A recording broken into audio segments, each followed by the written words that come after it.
ndobwate Ekerubo. What is the status ya Ekerubo dispensary?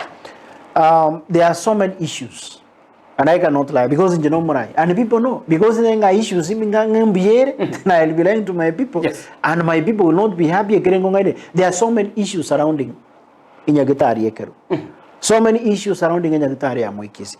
Inyagitari, and which I'm happy and proud of. Yeah. One of the facilities in Bugandandra, there are so much complaints.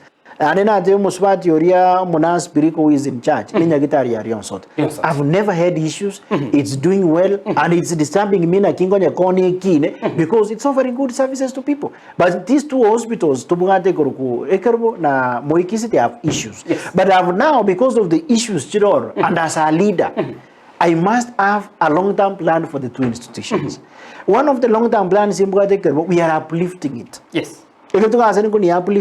We want to have a mother and child hospital by excellence, courtesy of Minto Foundation from the diaspora, that is USA. Yes.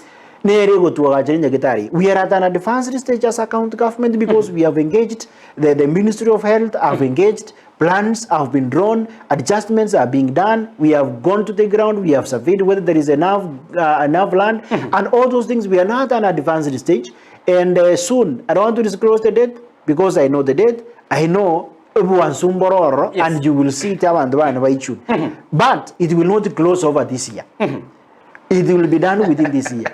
Two, as in Kisii. Yes. Because Rome was not built in one day, and I cannot do these things at the same time. Once I'm done with Ekerubo, my concentration now will shift to the dispensary, yes. And to Kisii, because those hospitals also so that the natural because by the time I'm done with the plans for Ekerubo, yes. It will be a level 4 hospital. So we can key to a level 3 hospital, Kisii to a level 3 hospital. That is when I could have even increased the catchment for Ekerubo Heritage Center. There are so many plans in place for it. I don't want to disclose here because others are administrative. Yes. So the only thing on matters health, because again the travel several miles is because yes. Can you imagine